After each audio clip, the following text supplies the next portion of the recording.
오늘 저희들은 12장 양자됨에 대해서 공부하고자 합니다. 양자는 뭐냐 그러면은 아들됨이죠. 하나님의 자녀가 어떻게 해서 되었으며 또 하나님의 자녀된 자들이 누리는 축복이 무엇인지에 대해서 지금 기록하고 있는 말씀을 저희들은 공부할 것입니다. 이거 한 항밖에 없으니까 오늘 그렇지만 한 항밖에 없는데도 불구하고 이 안에 함축되어 있는 의미들은 굉장히 놀라운 것들인 것 같습니다. 양자됨에 대해서 읽어보겠습니다. 하나님께서는 의롭다함을 받는 모든 사람들이 그의 독생자 예수 그리스도 안에서 그리고 그를 위하여 양자됨에 은혜에 참여하는 자들이 되는 것을 허락하신다. 이로 말미암아 그들은 하나님의 자녀의 수요에 들게 되고 자녀로서의 자유와 특권을 누리게 된다. 또한 그들 위에 하나님의 이름이 기록되게 되며 그들은 양자의 영을 받으며 담대하게 은혜의 보좌로 나아가며 아버지라 부를 수 있으며 불쌍히 여김을 받으며 보호를 받으며 필요한 것을 공급받으며 육신의 아버지에게 징계를 받는 것처럼 징계를 받으나 그렇지만 결코 버림을 받지 않으며 구속의 날까지 인치심을 받으며 약속들을 기업으로 받는 영원한 구원의 상속자들이다. 이 하나밖에 없지만 이 안에 들어있는 은혜와 사랑, 하나님의 축복은 굉장히 놀랍습니다. 이것을 우리가 두 문장으로, 이 한 문장을 두 문장으로 나눠서 생각해 볼 텐데요. 첫 번째는 이렇게 기록되어 있습니다. 첫 번째 문장은 하나님께서는 의롭다 함을 받는 모든 사람들이 그의 독생자 예수 그리스도 안에서 그리고 그를 위하여 양자됨의 은혜에 참여하는 자들이 되는 것을 허락하신다. 여기에 주어가 뭐예요? 이 문장에 하나님이십니다. 그죠?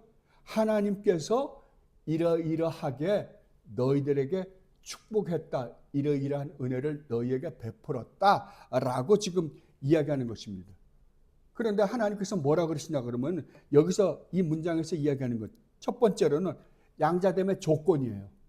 어떻게 해서 너희들이 나의 아들들과 나의 딸들이 되었는 줄 아느냐라고 이야기하는 거예요. 첫 번째 뭐라 그러냐 그러면은 하나님께서는 의롭다 함을 받은 사람들이 그의 독생자 예수 그리스도 안에서 양자가 되었다라고 이야기합니다. 누가요? 의롭다 함을 얻은 자들만이 양자됨의 자격을 얻는다라고 이야기하는 거예요. 자, 그렇다면 우리가 지난번에 칭의에 대해서 의롭다함을 얻는다라는 말의 의미에 대해서 생각해 보았습니다.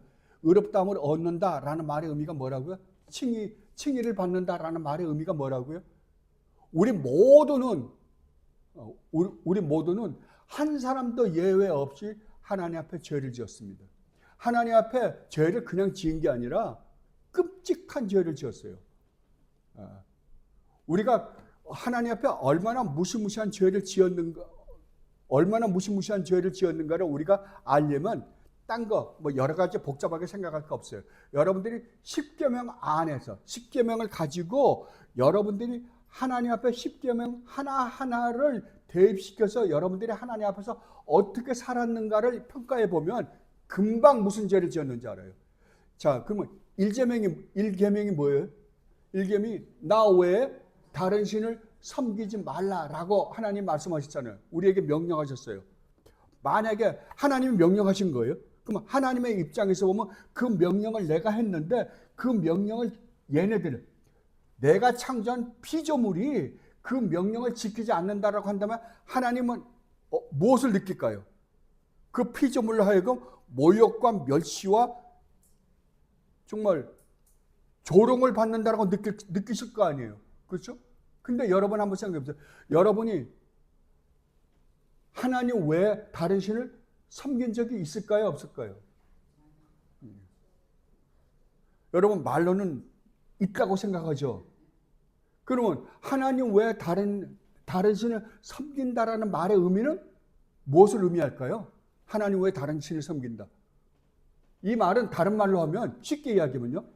하나님보다 다른 것을 더 사랑하면 하나님 외에 다른 신을 섬기는 거예요. 쉬워요. 간단해요. 여러분이 전 삶을 통해서, 이 세상의 삶을 통해서 마음과 뜻과 정성을 다해서 제일 먼저 하나님을 가장 사랑한다고 한다면 여러분들은 다른 신을 섬기는 게 아니에요. 하나님을 온전히 섬기는 거예요. 하나님 외에 다른 신을 섬기는 사람들이 아니에요. 하나님을 사랑하는 사람들이에요.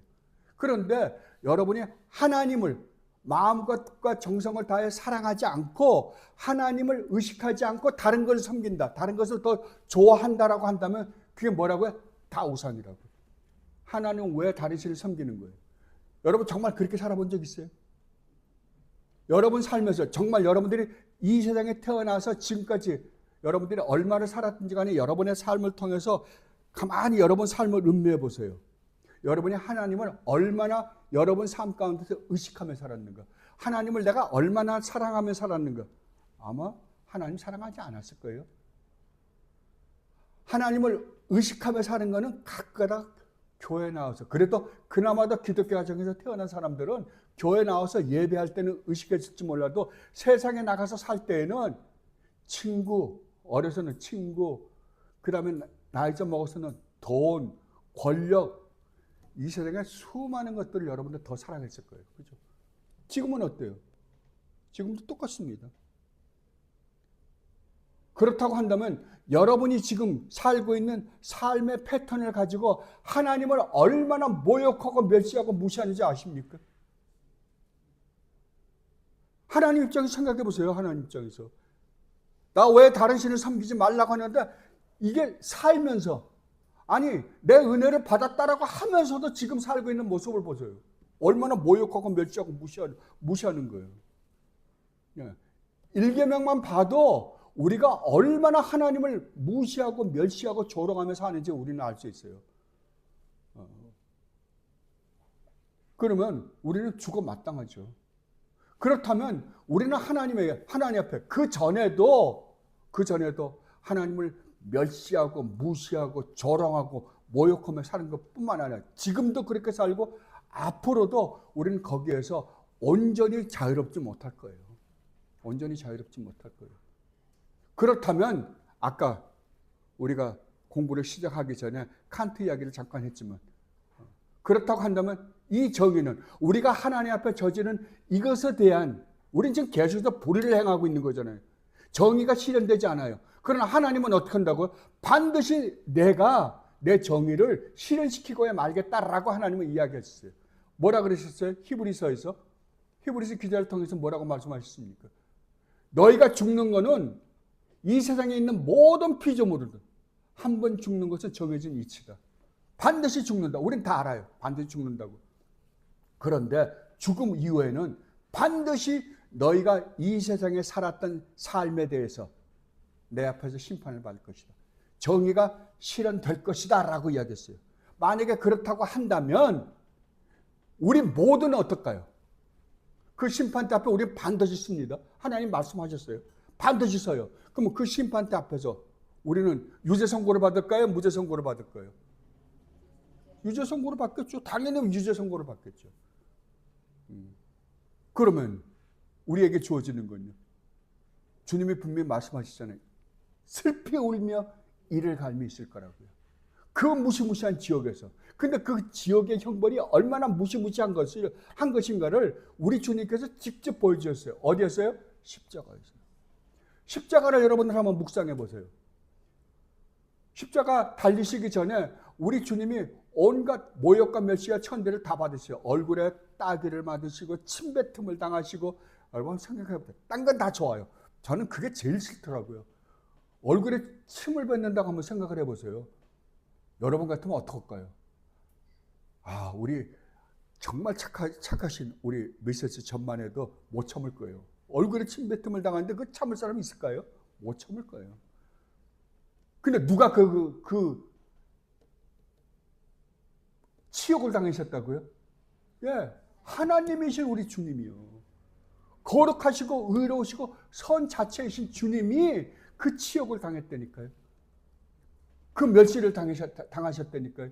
그리고 얼굴에 따귀를 맞으시고, 그 다음에 온 몸을 가시 채찍으로 맞아가지고 갈기갈기 다 찢어지시고, 머리에 그 굵은 가시로 만든 면류관을 머리에 콱 씌워보세요. 이게 얼마나 머리가 정말 후끈후끈할 거예요. 찔려서. 조금만 움직여도 얼마나 아프겠어요. 예.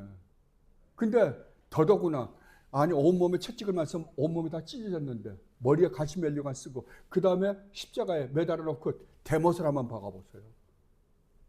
우리는 예수님을 믿는다라고 하면서 예수님이 십자가에 달려 돌아가심으로 우리 죄가 용서받았다 그런 걸 너무 쉽게 이야기하고 너무 쉽게 처리하는 것 같아요. 아니에요. 그리고 두 발을 모아서 거기다가 대못을 한번 박아보세요. 어떤가. 거기다가 십자가에 매달아서 또 세웠기까지 해요. 그럼 사람 축 처질 거 아니에요. 그 육신의 고통. 상상이나 되십니까? 온 몸에 있는 신경 조직이 갈기갈기 찢어지는 듯한 고통. 그건 이루 말할 수 없을 거예요. 그건 우리가 아무리 이 세상에서 이런저런 병으로나 이런저런 상처를 입어서 피해를 입어서 고통을 당한다 하더라도 그 고통은 이거하고는 잽이 안 될 거예요. 그죠? 거기다가 마지막으로 제가 가끔가다 오늘 아침에도 그걸 일어나서 묵상을 해봤는데요. 주님 앞에 갔어요. 주님 앞에 갔는데 야 개우야 네가 날 믿는다고? 난 너 모르겠는데 기억 안 나는데 한번 생각해 보세요. 신나서 그 앞에 갔는데 예수 믿는다고 난 예수 믿고 구원 받은 줄 알고 갔는데 난 너 모른다 그러면은 야 그 허탈감. 여러분 이 세상에 살면서 여러분들이 가장 무서운 게 뭐예요? 버림받는 거잖아요. 가장 좋아하는 게 뭐예요? 사람으로부터 인정받기 위해서 여러분도 별의별 쇼를 다 하죠. 거짓말 다 하고 저만 그런 거 아니잖아요. 그죠? 거짓말 다 하고 남을 속이고 그 왜 그래요? 인정받고 싶어서요. 남한테 인정받고 싶어서요. 왜냐하면 나 사람으로부터 버림받는 그 이상 무서운 게 없다는 걸 알고 있기 때문에 그래요. 부부가 살면서 가장 힘든 게 뭐예요? 이혼이에요. 서로가 서로를 버리는 거예요. 그런데 이 세상에서 받는 버림은 그걸로 끝이에요. 기꺼이 끝이라니까. 아무리 이혼이 어렵다 하더라도 이혼하고 나면 그래도 살아가더라고요. 시간이 가니까 잊어먹고 또 살더라고요. 또 괴롭긴 해도. 근데 여러분 하나님 앞에 갔는데 야 개우야 난 너 몰라. 한번 생각을 한번 해보세요. 얼마나 비참하겠냐고요. 근데 이것을 당하신 분이 있다니까요. 당하신 분이 있어요. 누구예요? 우리 주님이세요. 주님이 십자가에서 당하셨다니까. 뭐라 그래요? 나의 하나님 나의 하나님 어찌하여 나를 버리시나이까. 성부 하나님과 성자 하나님은 어떤 관계세요? 영원 전부터 영원히 그토록 극진히 사랑하신 분이에요. 분들이세요.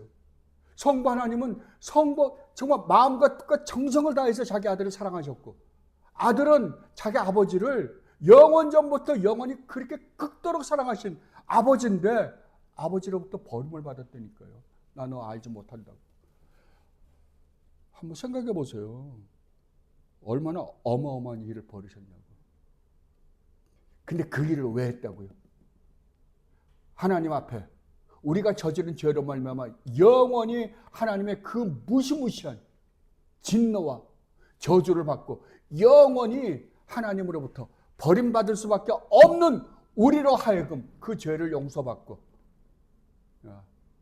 하나님 앞에서 무죄 선고를 받고 영원히 하나님과 함께 살게 해 주시기 위해서 주님이 지금 십자가에서 우리를 대신해서 그 무시무시한 형벌을 대신 받아주셨다라고 성경은 이야기하고 있는 거잖아요. 여러분 정말 믿으세요?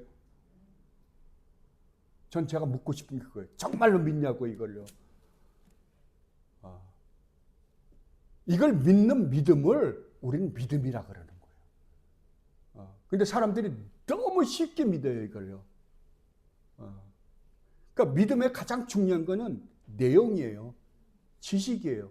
이 지식을 올바로 이해하고 잊지 못하다고 한다면 그건 아무 의미 없는 믿음이에요.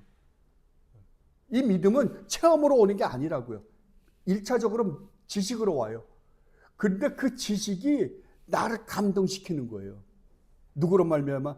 성령 하나님으로 말미암아 나를 감동시키고 하게 하고 이 믿음을 고백하게 하는 거라고요. 이 두 가지가 합쳐지지 않고서는 참다운 믿음을 가질 수 없어요. 이 믿음을 가지고 있는 사람들을 뭐라 그런다고요? 의롭다함을 얻는다. 너는 의로운 자다. 너는 나에게 한 번도 죄를 지어본 적이 없다라고 인정해 주신다는 거예요. 이 믿음으로, 이러한 믿음으로 의롭다함을 얻은 자들을 하나님은 뭐라 그런다? 자녀 삼으시겠다 그런 거예요. 자녀 삼으시는 조건은 이 믿음으로 의롭다함을 얻는 게 먼저라고 이야기하시는 거예요. 그 다음에 두 번째는 뭐라 그래요? 양자됨의 자격은 오직 그리스도 안에서 주어지는 축복이라고. 그리스도 안에서 주어진다는 건 어떤 말이에요? 내가 양자가 되는데, 양자 되는 건 누구 안에서냐 그러면 참 아들이신 우리 주님 예수 그리스도와 하나가 되지 않고선 그 안에서가 아니면은 우리는 절대 얻을 수 없다라고 이야기하는 거예요. 사람들이 자꾸만 그렇게 말하죠. 믿음으로 우리가 구원을 받는다 그러니까 믿음은 하나님의 그러니까 이 세상에 구원 얻을 자가 아무도 없고 그 방법조차 우리는 모르는데 하나님이 우리가 구원을 얻을 수 있는 어떠한 방법을 하나를 만들어 주셨다는 거죠. 그것을 우리가 받아들이면 구원을 얻고 받아들이지 않으면 구원을 못 얻는다라고 자꾸만 생각을 하는 거예요. 그러니까 누구 관점이에요? 우리 관점이에요. 근데 하나님은 뭐라 그러는 거예요? 아니다. 네가 그거를 받아들이고 안 받아들이고가 아니라 네가 처음서부터 내 아들 예수 그리스도 안에서 있지 않는다고 한다면, 예수 그리스도와 연합되어 있지 않다고 한다면 너에게는 아무 의미가 없다라고 그러는 거예요. 왜냐하면 나에게 주어진 믿음으로 의롭다함을 얻는 그 일이 누구 안에서 이루어지기 때문에요. 우리 주님 예수 그리스도 안에서 이루어지기 때문에요. 그래서 사도 바울이 에베소서에서 그렇게 말씀하신 거잖아요. 우리 주님이 이 땅에 오셨을 때 하나님께서 창세 전에 택하신 모든 백성들을 누구 안에 집어넣었다? 우리 주님 예수 그리스도 안에 집어넣어 버렸다는 거예요. 집어넣어서 우리 주님 예수 그리스도가 이 땅에서 생활할 때 함께 생활했고, 우리 주님 예수 그리스도가 십자가에 못 박혀 죽을 때 함께 못 박혔고, 우리 주님 예수 그리스도가 무덤에 묻히실 때 함께 묻혔고, 우리 주님 예수 그리스도가 부활할 때 함께 부활했고, 우리 주님 예수 그리스도가 하늘에 승천할 때 함께 승천했고, 지금 하나님 우편에 앉아 계실 때 함께 앉아 있게 되었다라고. 그렇다면 여러분이 가장 중요한 건 뭐예요? 내가 하나님의 은혜로 그리스도와 연합되어 있는 장가, 그리스도 안에 있는 장가가 가장 중요할 거 아니에요. 그래서 사도 바울이 뭐라 그래요? 빌립보서에서 나는 내가 그리스도 안에 있는 나를 발견하기를 원한다라고 그러는 거예요. 그럼 내가 그 안에 있는지 없는지 내가 어떻게 알아요? 이것을 알게 하신 분이 누구라고요? 성령 하나님이 허물과 죄로 죽었던 우리를 살려주시고 우리를 하여금 이 모든 내용을 알게 하시고 깨닫게 하시고 믿게 하시고 그리스도 안에 있는 것을 확인시켜주는 작업을 누가 하신다? 성령 하나님이 하신다 그러는 거예요. 그걸 뭘로 안다? 믿음으로 안다 라고 지금 말씀하시는 거예요. 이런 자들을 내가 내 아들 삼아 영원히 함께 살기를 원한다 라고 지금 하나님이 말씀하시고, 그 말씀하신 것을 우리 믿음의 선배들이 우리에게 이렇게 잘 적용해 주고 있습니다.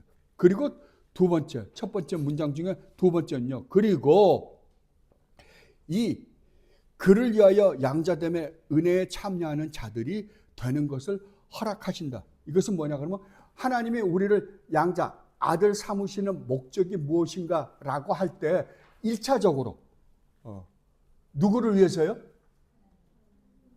그를 위해서. 그가 누구예요 여기서? 아까 우리가 이게 한 문장이잖아요. 한 문장의 주어가 누구라고요? 하나님이셨어요. 그럼 여기서 말하는 그는 하나님이시죠. 그죠? 그러니까 그러면 우리를 구원해서 하나님의 자녀가 되게 하시는데 그 궁극적인 목적은 무엇 때문이라고? 누구 때문이라고요? 우리요? 아니에요. 우리 때문이 아니라 하나님 자신 때문이라는 거죠. 다른 말로 하면 하나님이 처음에 우주 만물을 창조하시려고 마음을 잡으셨을 때 하나님은 우주 만물을 창조하기도 전에, 우리가 옛날에 공부했지만 창조하기도 전에 뭘 먼저 세웠다? 목적을 먼저 세웠다는 거죠. 그 목적이 뭐였어요? 예, 하나님의 영광을 드러내기 위해서였어요. 하나님은 하나님 자신의 영광을 드러내실 필요가 없었어요.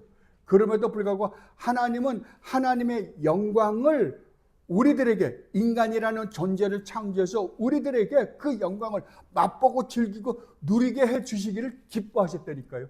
그럼에도 불구하고 누구의 잘못으로 깨져버렸어요? 인간의 잘못으로 깨져버린 그것을 하나님은 우리 주님 예수 그리스도를 통해서 그 일을 이루시고 우리로 하여금 하나님의 그 영광을 영원히 맛보고 즐기고 누리며 함께 살 수 있는 존재가 되게 하셨다 이거잖아요. 그럼 누굴 위해서 그랬다고요? 하나님 자신을 위해서. 하나님 자신이 세우는 목적을 위해서 하나님은 이 일을 하셨다라고 말씀을 하십니다. 그리고 두 번째로는 이 하나님의 양자됨은 은혜 참여자가 되었대요. 그렇게 해서 우리가 의롭다함을 얻고 하나님의 양자가 된 자들은 하나님께서 베푸시는 모든 은혜의 수요자가 되었다 그러는 거예요.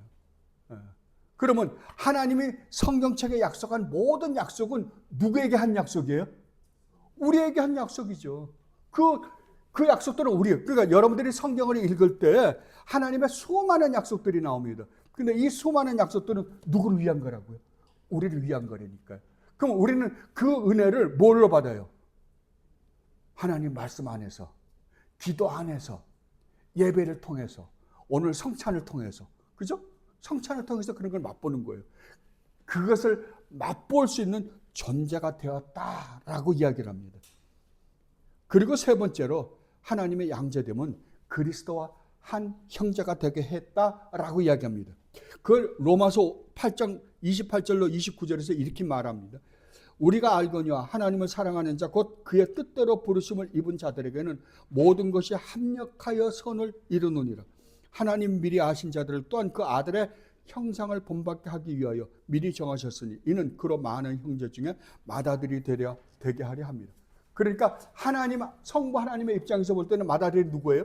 큰아들이 우리 주님 예수 그리스도. 나머지는요 다 동생들이죠.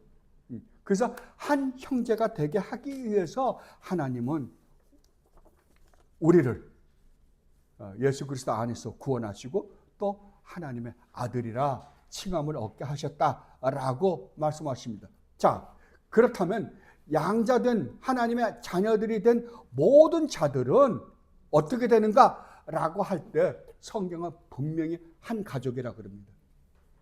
이게 현실에서 얼마나 안 이루어지고 있는지 모릅니다. 여러분, 이 세상에 여러분들 사는데 여러분에게는 두 가정이 있습니다. 혈육으로 된 가정이 하나 있고요. 혈육으로 얽혀져 있는 우리 부모를 기점으로 해서 중심으로 해서 형제들, 자매들 있잖아요. 형제, 자매가 있잖아요. 그걸 한 가족이라고 우리는 세상에서 그러죠. 그리고 또 하나는 그리스도 안에서 맺어진 또 다른 가정이 있어요. 하나님을 아버지라 우리 주님 예수 그리스도를 맏아들이다. 그리고 그리스도 안에서 구원받은 하나님의 모든 백성들을 한 가정이라고 그럽니다. 그런데 이 세상에 있는 가정은요, 결국 이 세상에 사는 삶으로 끝이에요.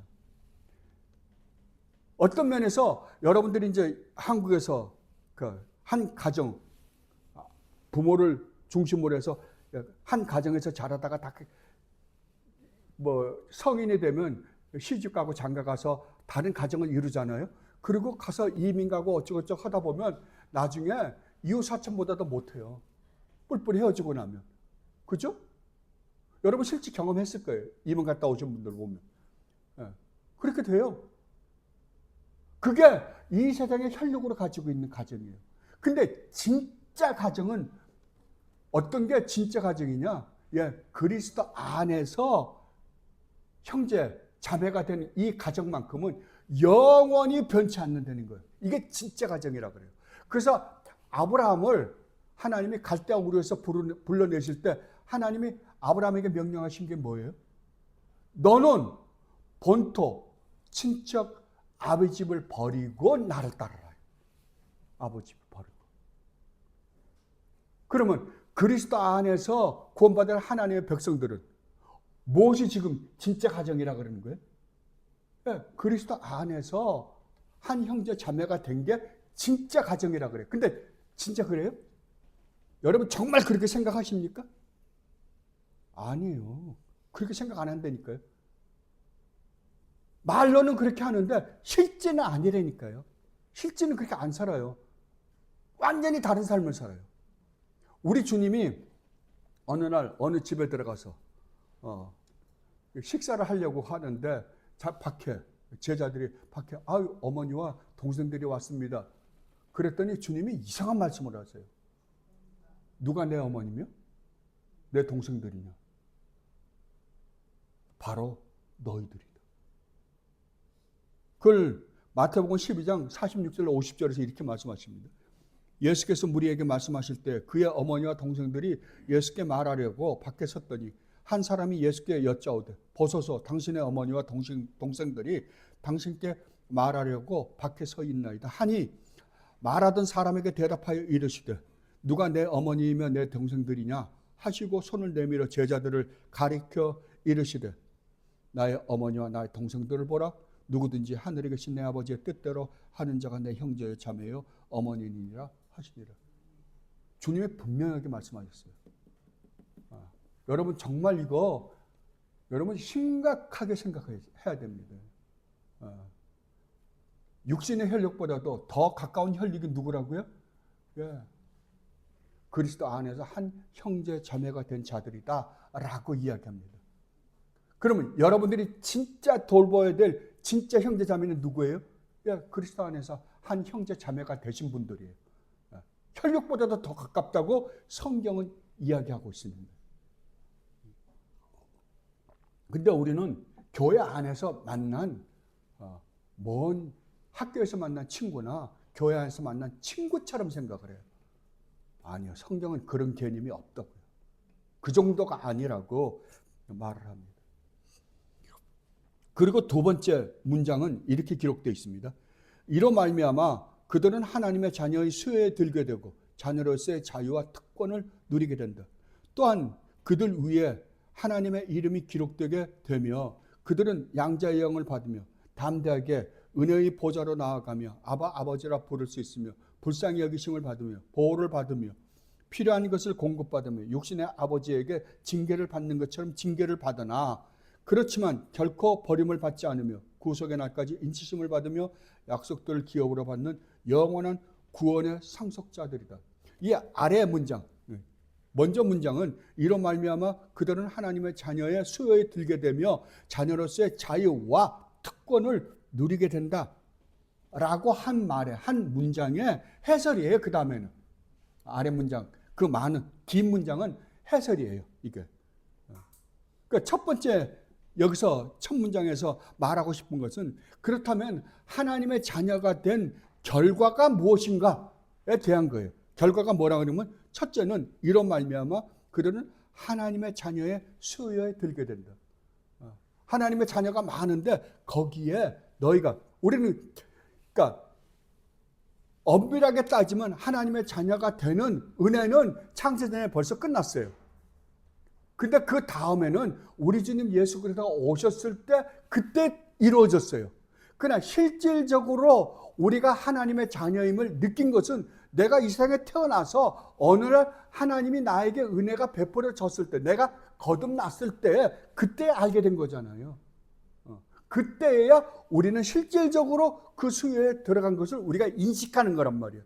그러나 그 일은 어떻게 됐다고요? 첫 번째는 창세전에 이루어졌고 또한 예수 그리스도 안에서 이루어진 거예요. 그 수요에 실질적으로 들어가는 것이 너희가 믿음으로 의롭다함을 받는 순간 너희들은 그렇게 된다라고 이야기를 하는 거예요. 그리고 두 번째로는 뭐라 그러면 자녀로서의 자유와 특권을 누리게 된다 그래요. 여기서 뭘 말하는 거예요? 여기서 지금 자녀로서의 자유와 특권이라 그러면 자녀로서의 자유와 특권이 있다는 거 아니에요. 그러면 하나님의 자녀로서 우리가 누리게 되는 자유가 뭔가? 하나님의 자녀로서 누리게 되는 첫 번째 가장 중요한 것은 죄로부터 자유예요. 모든 인간은 태어나면서부터 뭘로 태어난다? 죄의 권세 아래 태어나요. 사탄의 종으로 태어난다고. 죄의 종으로 태어난다라는 게 성경의 선포예요. 선포. 여러분 한번 생각해 보세요. 근데 이거를 사람들이 자꾸만 인식을 잘못하고 있어요. 자, 아담과 하와가 처음에 창조될 때는 선하게 창조되었어요. 거룩하고 의롭고 선한 존재로 창조됐어요. 근데 의가 완전한 의가 아니에요. 완전한 의라는 것은 죄가 없을 뿐만 아니라 항상 올바른 삶을 사는 사람을 진짜 의로운 자다라고 성경은 인정을 하거든요. 그러나 죄가 없을 뿐이지 의로운 삶을 사는 것은 이제부터 살아야 된단 말이에요. 그럼 무엇을 기준으로 해서 살아야 되느냐라고 할 때 하나님 율법이었어요. 동산에 있는 모든 나무의 실과는 먹을 수 있대. 동산 중앙에 있는 나무 열매는 먹지 말라. 먹는 날에는 결단코 죽을 것이다. 근데 먹지 않으면요. 하나님 말씀 순종하면요. 안 죽는 거죠. 생명을 유지하며 살 거 아니에요. 이게 하나님의 법이었어요. 근데 그 법을 어겼다니까요. 아담이 어기고서 아담은 이제 죄인이 된 거죠. 하나님의 법을 어겼기 때문에 이제 죄인으로 전락해버린 거예요. 의로운 존재였는데, 거룩하고 의로운 존재였는데 죄를 지음으로 죄인으로 전락해버린 거예요. 죄인으로 전락하고 하나님으로부터 쫓겨난 상태에서 자녀들을 낳았어요. 그럼 그 자녀들은 어떤 자들일까요? 예, 죄인이죠. 여러분 이렇게 생각하시면 쉬워. 우리 한국은 옛날에 양반 쌍놈들이 있었잖아요. 그죠? 그러면 자 양반의 그러니까 궁전에서 우리가 이시조선 있잖아요. 이시조선 왕의 아들로 태어난 자는 누구예요? 왕자예요. 황실에서 쌍놈 집에서 태어나면요. 쌍놈이에요. 그죠? 양반 집에서 태어나면 양반이고요. 쌍놈 집에서 태어나면 쌍놈이 쉬워요. 김씨 집에서 태어나면 김씨고요. 전씨 집에서 태어나면 전씨고 이씨 집에서 태어나면 이씨예요. 마찬가지예요. 만약에 아담이 타락하기 전에 자녀들을 낳았다고 한다면 그거는 거룩하고 의롭고 선한 아들이었을 거예요. 자녀였을 거예요. 그러나 안타깝게도 아담은 타락하기 전에는 자녀가 없었어요. 성경은 없었다 그래요. 자녀를 낳은 것은 타락한 이후에 자녀를 낳았어요. 그렇다면 이제 타락한 이후에 하나님으로부터 쫓겨나서 죄인이 된 다음에 태어난 모든 인간은 뭐로 태어날까요? 죄인으로 태어나죠. 그러니까 인간은 태어나면서부터 죄의 종이었던 거예요. 성경은요. 그래서 이 세상에서 있는 인간 중에 한 사람도 예외 없이 죄를 안 지어본 인간은 하나도 없어요. 여러분 실제로 경험하잖아요. 죄를 안 지어본 사람은 하나도 없어요. 만약에 그렇지 않다라고 한다면 사람들이 말하는 성선설을 우리가 주장하자고요. 선하게 태어났어요. 선하게 태어났는데 이 세상의 환경이 우리로 하여금 죄를 짓게 했다라고 생각해 보자고요. 그러면 선한 자도 있고 악한 자도 있을 거 아니에요. 근데 여러분 선한 자 봤어요? 하나도 없어요. 여러분 거짓말 안 해본 적이 있으신 분? 없어요. 한 사람도 없다니까요. 예. 그러면 우리 인간이 뭐로 태어났다고요? 죄인으로 태어났다고요. 그런데 죄인으로 태어났다면 죄의 지배 아래 태어났다니까요. 다른 말로 하면 여러분은 태어나면서부터 죄를 지을 수밖에 없는 존재로 태어났다고요. 그런데 이제 우리 주님 예수 그리스도 안에서 의롭다함을 얻고 하나님의 자녀가 되자 어떤 존재가 됐다고요? 죄로부터 자유로운 존재가 됐다니까. 죄의 지배로부터 자유로운 존재가 됐다. 이제는 죄를 짓지 않을 수 있는 존재가 되었다니까요. 죄를 지을 수밖에 없는 존재에서 죄를 짓긴 하지만 과거에는 죄를 지을 수밖에 없는 존재였지만 이제는 죄는 지어요. 그래도 죄를 짓는다고요. 그러나 죄를 짓지 않을 수 있는 존재가 되었다니까요. 이게 구원받은 하나님의 백성이에요. 그리고 죄의 책임으로부터 자유로웠다고요. 우리는 수없이 죄를 지어서 우리는 그 죄로 말미암는 벌을 받을 수밖에 없는 존재인데 그 벌을 받는다 안 받는다? 두 번 다시 안 받는 존재가 되었다니까요. 누구로 말미암아? 우리 주님 예수 그리스도로 말미암아. 그리고 우리는 죄의 오염, 우리는 계속 이 세상은 온갖 죄로 가득 차 있어요. 그러면 우리가 이렇게 걸어 다니면 여러분 먼지가 가득한 데 들어가서 먼지 안 맡을 자신 있어요? 없어요. 먼지가 가득한 공간 안에 들어갔는데 먼지를 안 맞을 자신이 어디 있어요? 없어요. 이 세상은 죄악으로 가득 찬 세상이기 때문에 죄의 오염이 안 될 수가 없어요. 그러나 그 죄의 오염으로부터도 자유로워질 수 있는, 자유롭게 살 수 있는 존재가 되었다니까요. 이 자유를 우리가 하나님의 자녀가 되는 순간 우리에게 주어졌다라고 성경은 이야기하고 있습니다.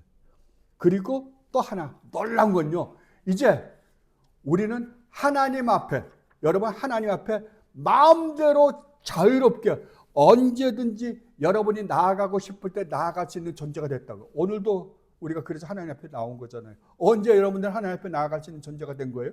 예, 여러분들이 아무 때나가 언제예요? 기도할 때요.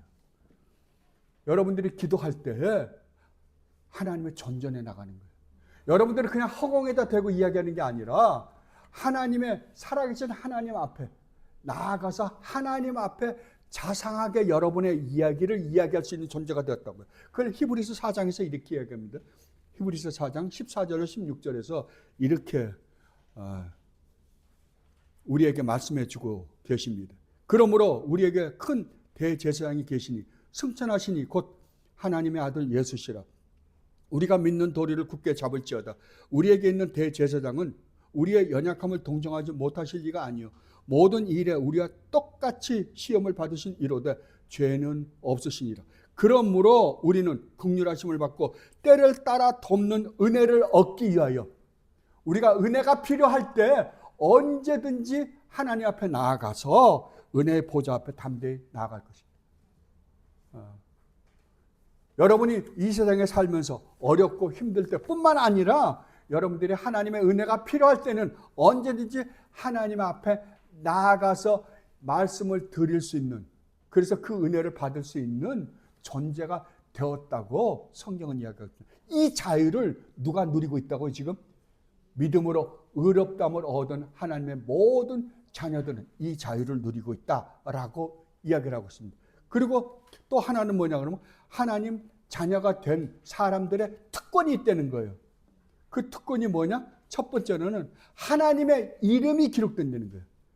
여러분 계시록에 보면 하나님의 이름을 우리 이마에 기록한다 그래요. 그러니까 하나님의 이름이 새기되고, 여러분 구약에 보면 대제사장이 하나님의 성결이라 라고 이마에 쓰죠. 그게 무슨 말인가? 너는 하나님 내 것이야 이거예요. 쉽게 이야기하면 너는 내 거야. 하나님이 그렇게 말씀하시는 거예요. 하나님의 소유가 됐다는 거예요. 여러분 그 계시록에 보면 666에 대해서 별의별 이야기 다 많잖아요. 666이 뭐냐 그러면 사탄에게 소속된 자. 14만 4천은요. 하나님께 소속된 자. 여러분 계시록 14장, 그러니까 13장 14장을 보면 사탄에 소속된 자를 그러니까 성경적으로 숫자로 풀어서 뭐라 그러느냐? 666이라 그러고요. 그 다음에 14장 1절부터 들어가면 하나님의 택하신 백성들을 뭐라 그래요? 그들의 이마에도 이름이 기록되어 있거든요.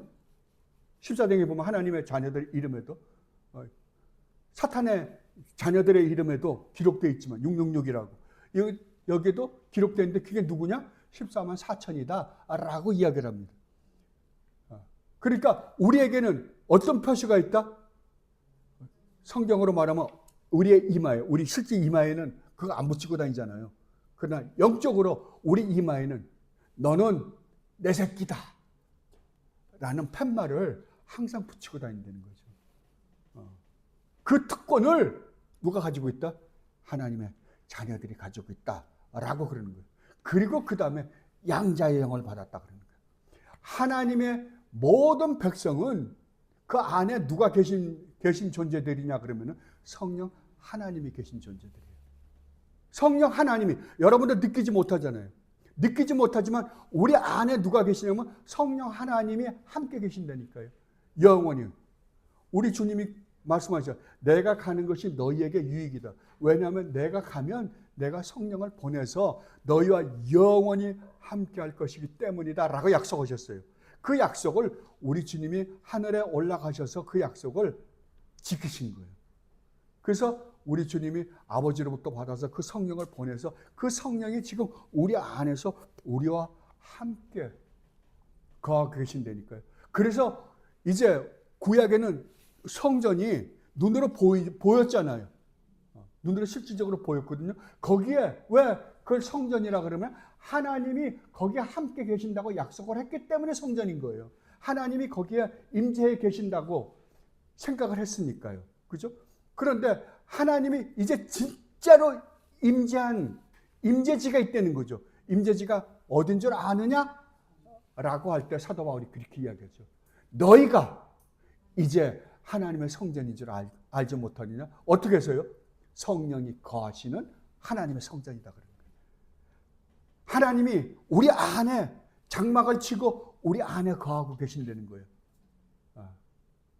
자, 그렇다고 한다면 우리가 성전이에요. 우리가 거룩한 성전이 되었어요. 그럼 우리가 어떻게 생활해야 될까요? 여러분, 그러면 실질적으로 우리가 어떻게 살아야 될까요? 우리는 하나님이 거하시는 거룩한 성전이라고 한다면 우리 안에서 나타나야 되는 것은, 우리에게서 나타나야 되는 것은 그 거룩하신 하나님의 영광스러운 모습이잖아요. 그죠? 우리는 그렇게 살 수밖에 없는 존재들이라고 성경은 이야기하고 있는 거예요. 그런데 오늘날 여러분 어떻습니까? 그러니까 완전히 성경이 이야기하고 있는 거하고 진짜 참 그리스도인이 어떠한 자들인가에 대해서는 완전히 다르네요. 지금 완전히요. 우리는 예수를 믿는 건 예수 믿는 거 따로, 삶은 삶대로 따로 그러는데 절대 예수를 믿는 것과 삶이 절대 분리 안 됩니다. 분리될 수가 없어요. 구분은 되나, 성경이 우리가 항상 공부를 하지만 제일 중요한 데는 구분은 되나 분리는 안 된다 그러는 거예요. 분리는. 네. 그리고 아까 우리가 살펴보았던 자유, 우리 성도의 자유, 하나님의 은혜의 보좌에 담대하게 나아갈 수 있는 것은 우리의 자유임과 동시에 우리의 특권이에요. 그죠? 우리의 권리예요. 그리고 하나님을 아버지라고 부르세요. 여러분 구약 성경을 읽어보면 이스라엘 백성들이 한 번도 하나님을 아버지라고 불러본 적이 없습니다. 유일하게 이스라엘 민족 전체 한 민족을 통틀어서 하나님의 자녀라고는 이야기를 해요. 그러나 하나님을 개인적으로 이스라엘 백성 그 누구라도 대제사장 아니라 누구라 하더라도 하나님을 아버지라고 부른 존재는 구약에는 아무도 없습니다. 신약에서 유일하게 하나님을 아버지라고 부르신 분은 우리 주님 예수 그리스도밖에 없어요. 왜? 우리 주님만이 진짜 아들이니까요. 근데 우리 주님이 뭐라 그래요? 이제 내 하나님이 너의 하나님, 내 아버지가 너의 아버지가 되었다. 누가 말씀하신 거예요? 우리 주님이 부활하시고서요.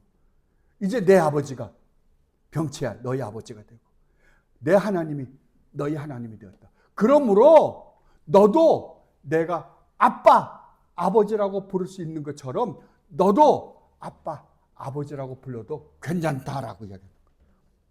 이 권세를, 이 특권을 누가 가지고 있다고요? 우리가 가지고 있다 그런 거예요. 여러분이 정말 우리 주님 예수 그리스도를 믿으시는 분들이라 한다면 이 특권을 가지고 있는 자들이 우리라고요. 그래서 우리는 언제든지 그리고 하나님 앞에 나아갈 수 있는 존재가 되었다. 이것이 구원받은 하나님의 백성들의 특권이다라고 우리 믿음의 선배들이 가르쳐주고 있는 거예요. 그리고 다섯 번째로 하나님께 직접 나가 기도할 수 있는 존재가 되었고요. 그 다음에 아주 놀라운 게 있습니다. 하나님의 상속자가 됐다고요. 하나님이 가지고 계신 그 모든 것을 상속으로 받을 수 있는 존재가 됐다니까요. 이것을 사도 바울이 로마서 8장에서 이렇게 말씀을 하십니다. 친히 8장 16절 17절 말씀입니다. 바본이에요. 성령이 친히 우리의 영과 더불어 우리가 하나님의 자녀인 것을 증언하시나니 자녀이면 또한 상속자 곧 하나님의 상속자요 그리스도와 함께한 상속자니 우리가 그와 함께 영광을 받기 위하여 고난도 함께 받아야 할 것이니라. 뭐라고요? 그리스도와 함께한 상속자니 이 말을 공동번역에서는 이렇게 이야기했어요. 하나님과 함께한 상속자를 예수 그리스도와 공동상속자다. 공동상속자. 저는 이 말이 너무 좋아요. 공동상속자라고. 공동상속자라고 한다면 우리 주님이 지금 이 세상에 오셔서 이 땅에 오셔서 하신 모든 일을 이루시고 하늘나라로 올라가서 하나님으로부터 받으신 그 모든 영광을 누가 똑같이 받는다고요? 우리가 똑같이 받게 될 것이다 라고 이야기하는 거예요. 그럼 우리가 얼마나 영광스러운 존재가 되는가? 하나님 나라 가서 우리는 어떤 존재가 되어서 살까라는 것을 뭘 보면 알 수 있다고요? 우리 주님 예수 그리스도가 얼마나 영광스러운 존재로서 부활했고 얼마나 영광스러운 존재로서 하늘나라에 올라갔고 하늘나라에서 어떤 영광 가운데 살고 있는가를 보면 우리가 어떻게 될까를 아는 거잖아요. 마지막 때가 되면 그리스도가 어떻게 된 것과 똑같이 너희도 그렇게 될 것이다 라고 이야기하잖아요. 이 특권을 너희가 가지고 있다라고 이야기합니다. 그리고 세 번째로는 하나님의 자녀가 된 안전함이 무엇인가?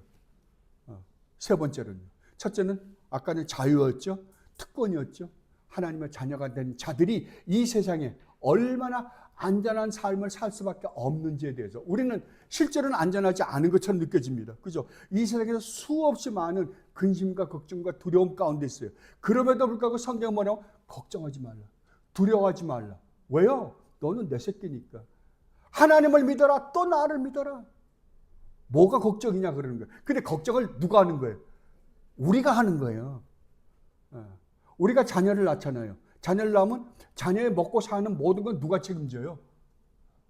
자녀가 태어나면서부터 내가 일해야 되겠구나.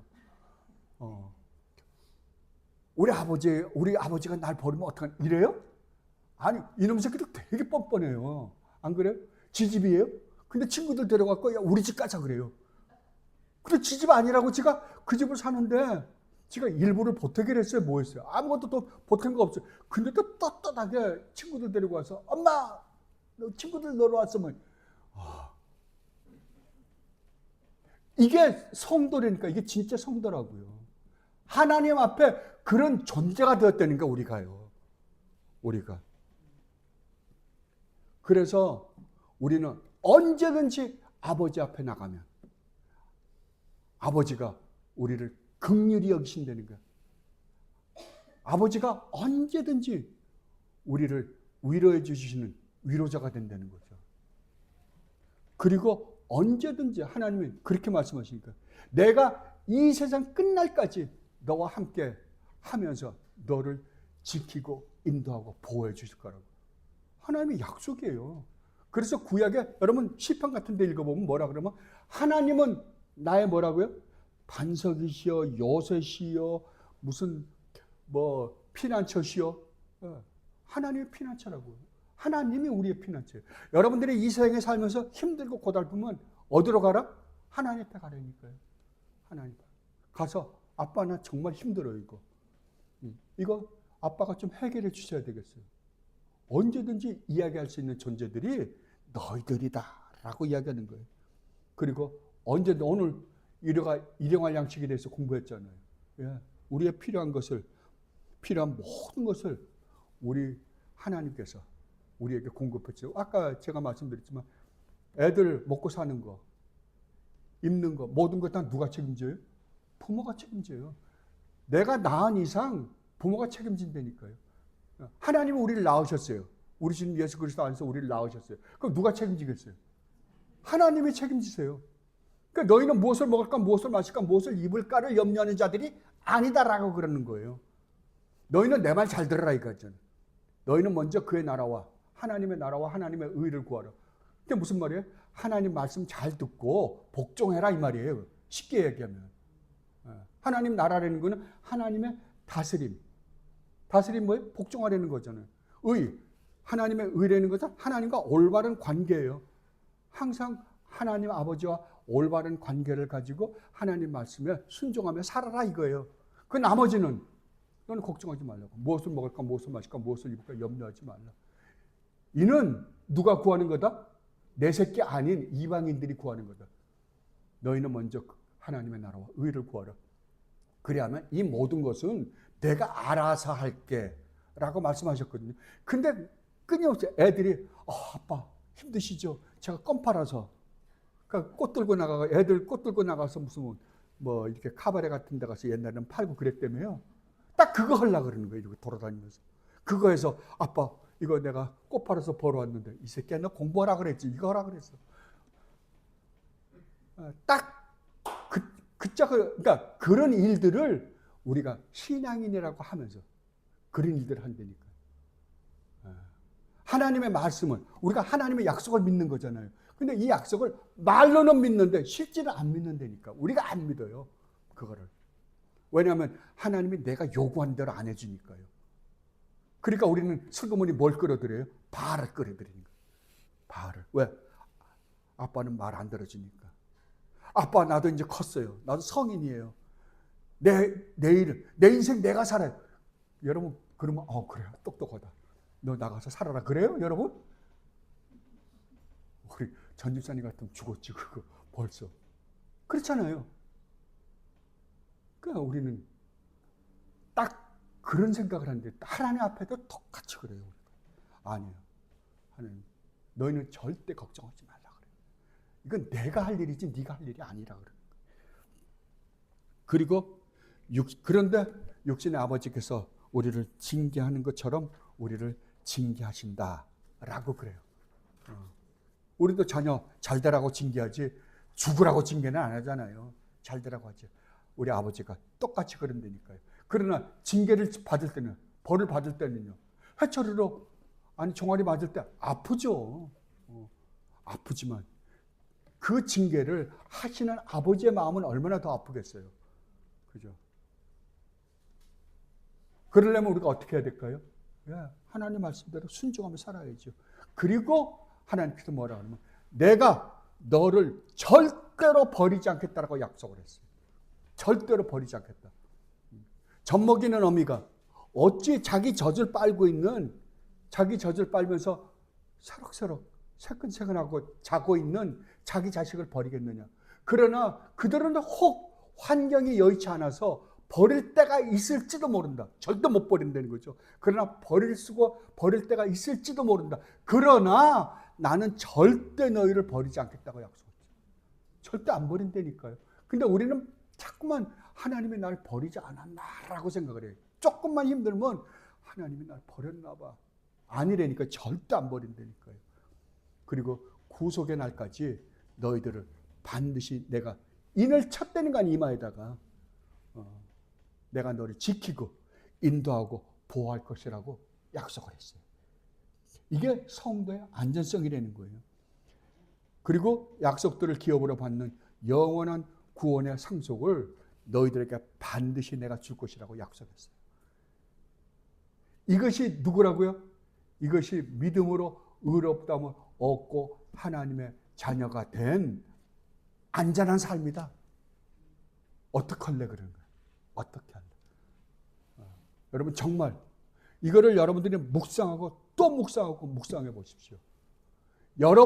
우리의 삶만큼 이 세상에서 안전한 삶이 없습니다. 이거보다 더 복된 삶은 이 세상에 존재하지도 않습니다. 존재할 수도 없습니다. 이 특권을, 이 자유와 특권과 이 안전한 삶을 우리는 어떻게 해서 얻게 됐다고요? 은혜로 얻게 되었다고요. 우리가 하나님 앞에 뭘 잘해서 착하게 살아서 된 게 아니라 창세전에 우리를 사랑하겠다라고 마음먹으신 하나님의 사랑이 영원전부터 영원히 아들이신 유일무이하신 아들이신 우리 주 예수 그리스도를 보내서